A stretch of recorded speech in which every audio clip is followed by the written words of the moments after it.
Olá a todas, a todes. Eu sou Carol Dia, falo aqui de Salvador, Bahia, e saúdo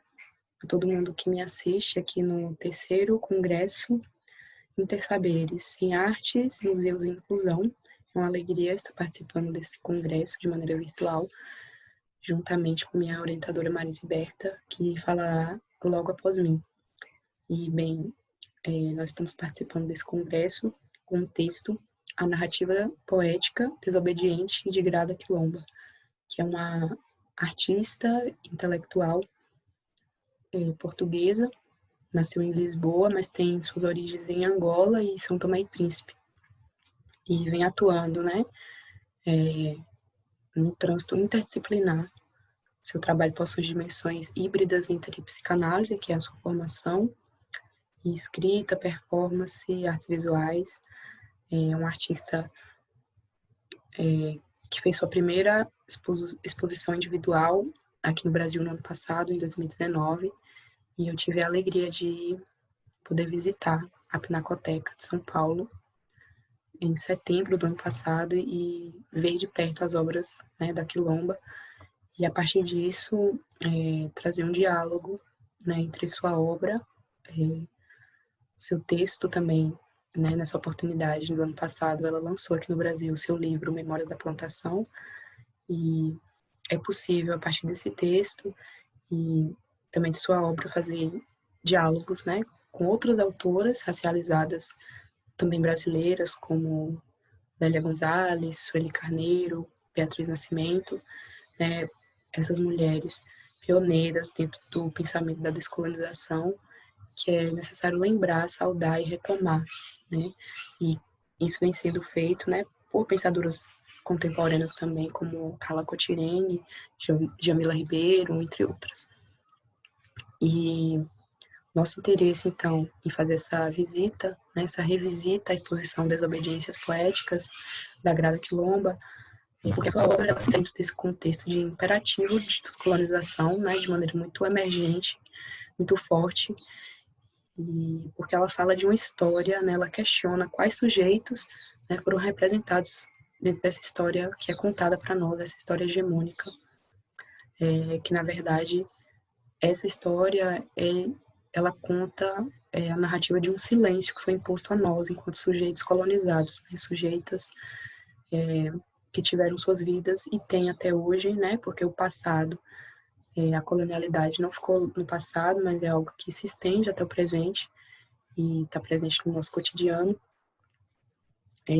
Então, ela traz, né, algumas provocações, inquietações, né, a respeito dessa insistência do racismo e das violências coloniais para esses corpos, que de maneira que não somos enxergados, né, enxergadas como sujeitos, né, das nossas próprias histórias, e por meio então, né, dessa articulação poética que ela faz, né, entre performance, história, ela traduz na arte essas discussões decoloniais, né, que recuperam memória,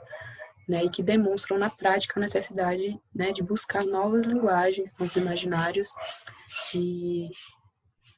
instituir a própria arte enquanto um território de descolonização. Então, com essa perspectiva, a gente fez alguns diálogos teóricos, né, dentro dessa perspectiva decolonial, entendendo uma reivindicação, né, uma retomada de um lugar de sujeito que nos foi negado durante a história, mas que temos, né, inclusive através da arte, retomado, né, essa necessidade de falar por nós mesmos, como a própria Lélia Gonzalez já pontuou. Nós temos assumido o risco que é falar por si mesmas, né, que é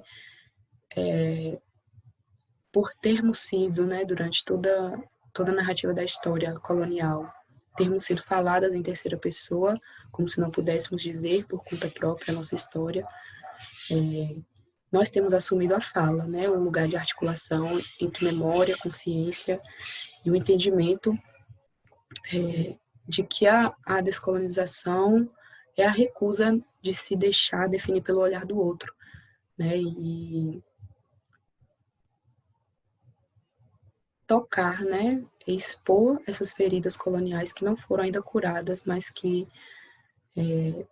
existe uma necessidade de reparação histórica, né. Então, a Grada Quilomba, ela tem um mérito de trazer isso em forma artística, né, em forma poética, uma poética insurgente,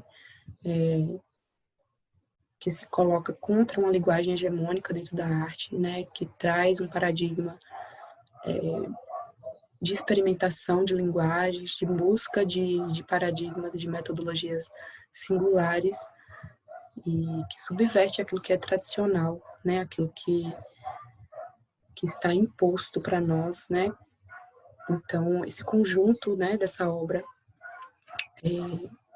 propõe uma espécie de restituição, né, de vozes que foram silenciadas durante a história. Então, essa polifonia de vozes que se insurge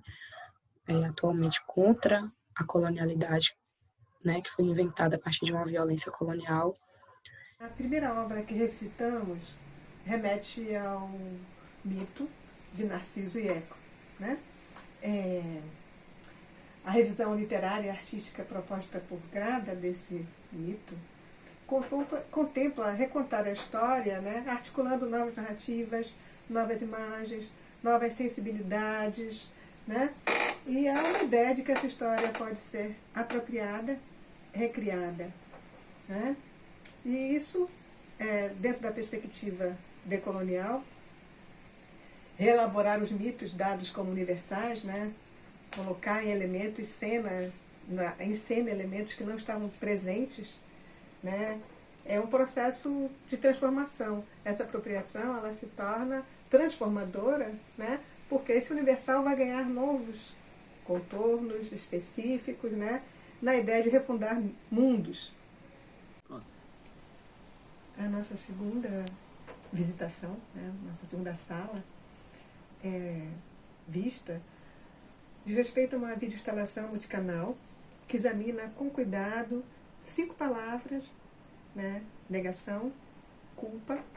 vergonha, reconhecimento e reparação. Né? Na última etapa de suas desobediências,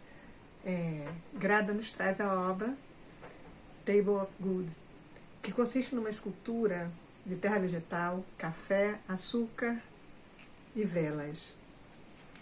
A obra remonta a séculos, né, de morte de africanos escravizados que trabalharam nas plantações de café, açúcar e cacau. O que mais salta aos olhos, né, é a materialidade conferida à imagem, em contraste à instalação anterior, que utilizou a palavra na tela como recurso questionador da colonialidade. Aqui, a exposição à relação colonial, do extrativismo e da exploração, do trabalho nas plantações, é lida e feita com o suor e o sangue dos colonizados. A história da escravatura e do pós-colonialismo é centralizada naquele morro, né, com a terra, com as velas, né, onde se mistura, o espaço é instantâneo. A terra fazendo um círculo no centro da sala, rodeado de velas, traz a dimensão da oferenda terrosa, né, terra que traz cores, texturas, cheiros, enfim, todo o aspecto material das principais mercadorias coloniais, acionando a memória desses elementos que remetem à história transatlântica da escravidão.